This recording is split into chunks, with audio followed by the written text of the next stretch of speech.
You're welcome. So go ahead. Next question, please. What else?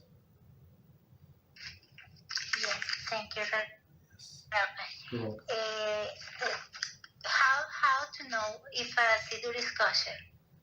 Because there are, when in Spanish, we have the option to choose among Siddurim from rabbis, and I want to know if there is a special sign to recognize if it is kosher or all of them are kosher. I'm sorry for the question. Okay. So I mean, you need to give me the names. So we will go by the most recognizable names. So I would say the kosher, but people can change the siddur. So I give you this example. In one class, so these people like me very much for whatever reason, and they ask me, can we pray for you in Shmoneh Esrei? I say, you pray for me, Shmoneh Esrei? Me? What am Hashem? What are you talking about? No. They say, was it Shmoneh Esrei or was it? Maybe it was Birchas Hamazon. So I said, let us say, so where's the Birchas Hamazon? You have somebody else, your Rabbi, what are you talking about? And they say, no, it's actually, they have about Lubavitch Rebbe, so we want to substitute by you.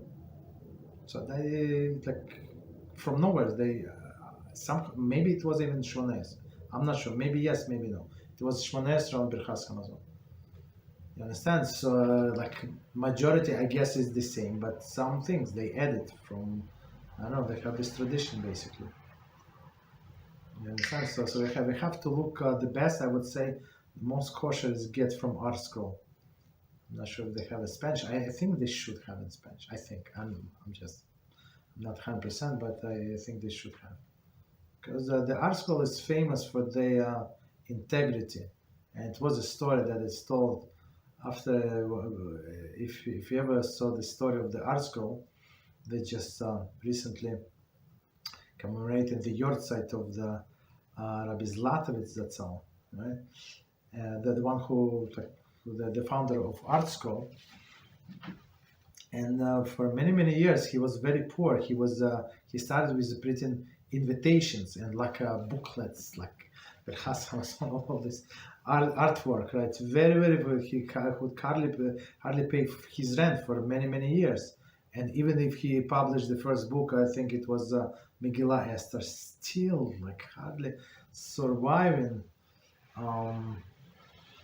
And then they become a company, several people, and of course he paid them first before giving any money to his family.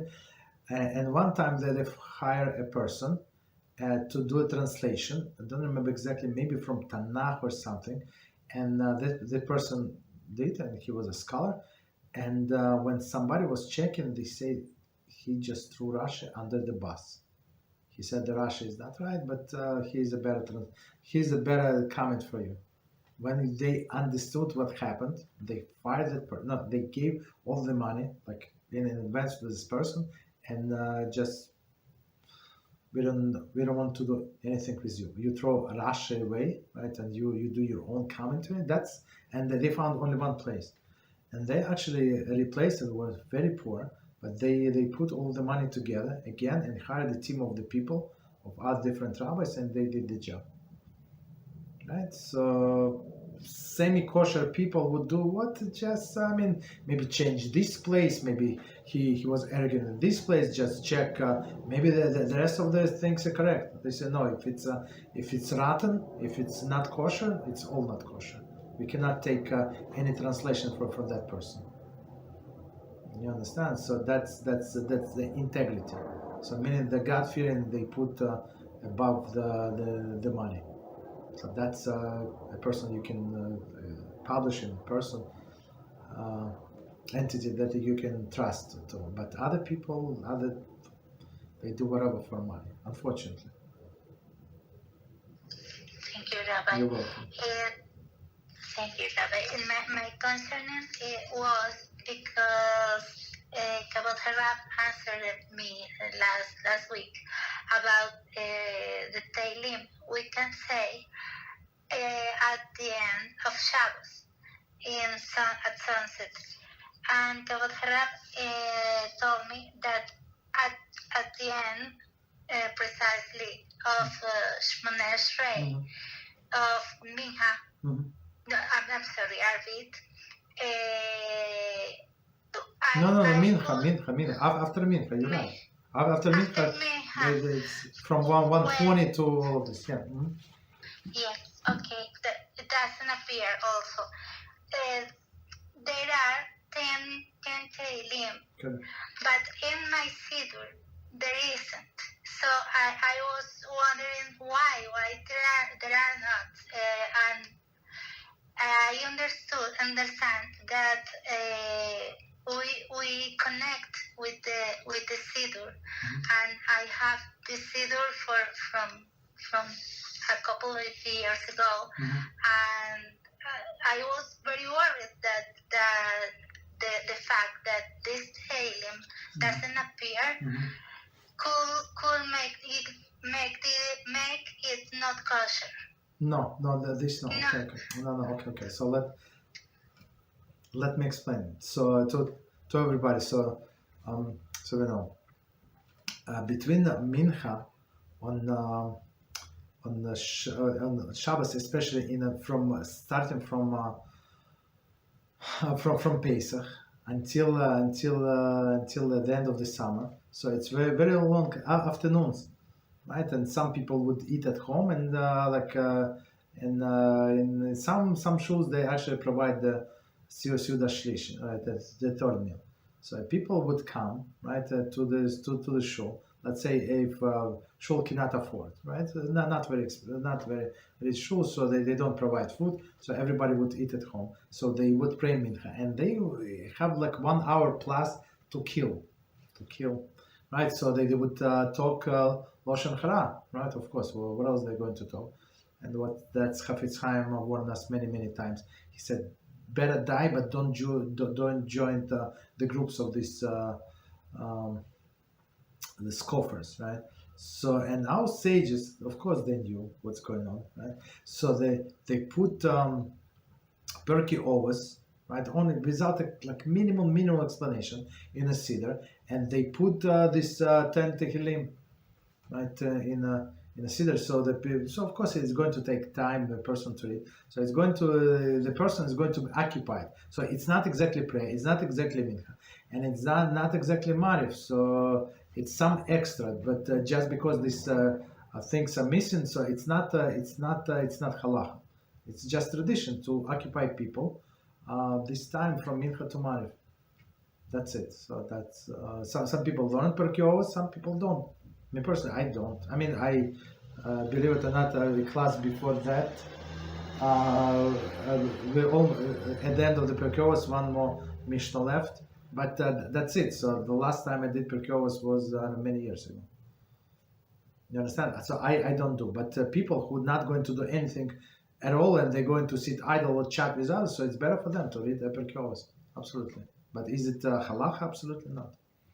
So that's why that siddur is, you cannot say it is not kosher because it does not have all this shir alamalos and other things.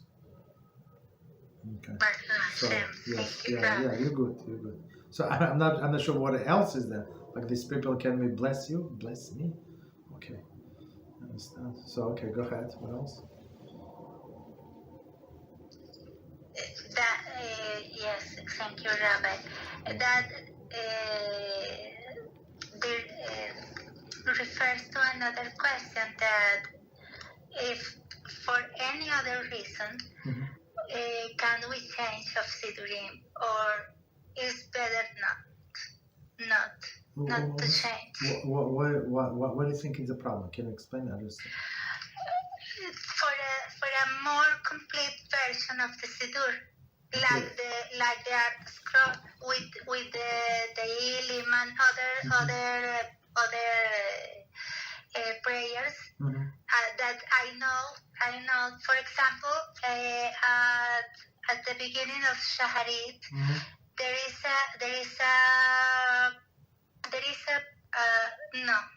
No. I understand at the beginning of the minha between shaharit and minha, there is a prayer for parnasa that I understand that also is not alaha, but it is a tradition. Yeah. Also, this prayer doesn't appear in my Siddur. And appears in the Artscroll one. Exactly. So, yes, but that could be that a reason for me to change of Siddur or better not. No, it's about 100%. There is no problem whatsoever. You say have a better Siddur, and you have with a commentary. So all of the people who read the not Artscroll, other Siddur, and they know what it says, and there is one show that they used to go. They have this Siddurim from beginning of the century, right? And from maybe their grandparents brought, and it's very, very precious for them. So it's like everything like in one place, and dump. Of course, if you've been doing from the year of 3 years old, so you know exactly what it says. You know the page, like you hold it upside down, this down, that. So there is no problem. But other people, so they need commentaries. But don't be impressed too much with these people, because they know exactly zero about halakha, most of them, absolutely most of them. You understand? When you have this Artscroll, so you read the commentary, here do about with all of these things, like for example, now the time between Rosh Hashanah and Yom Kippur, there are many changes. There are many changes that you have to do in a Shmona Esrei, right? And in some of them, if you miss one part, you have to go to the beginning of the Shmona Esrei. All others you don't have to go, but it's if those sages, I think in a great assembly, if they decided that these verses, like sometimes 2 sentences, 1 sentence, if they decided or like 2 words changes, right? If it's very important for you to have from the Rosh Hashanah to Yom Kippur, they decided that it must be there. So even if there's halakha is that you're not obligated to go back to the prayer. So I mean, for me it means it's very important. Like and if you don't have a good commentary, if it's not like designed well and highlighted so you can see right away, so of course you can change the Siddur. So it's not considered a change, it's upgrading. So sometimes we have to grow up, right, to the better, something better ones. So that's the must. So I comparing to Artscroll, I saw many Siddurim. I've been to that shul that I said, like from everybody in that shul has a different Siddur, whatever their preference, whatever, like people, there was no rabbi, but okay. But everybody wore a rabbi there, and that shul, it's very interesting. And so I saw all of the Siddurim. I was not impressed with one of them beside the Artscroll.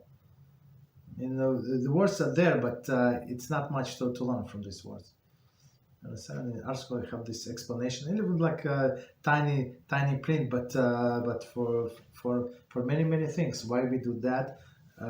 Now you got to this page, for example, jump to this page, jump back. So, but there, I'm not sure if it's explained. It's like many people know, many people do not know. They just skip. Okay. Thank you, Rabbi. You're welcome.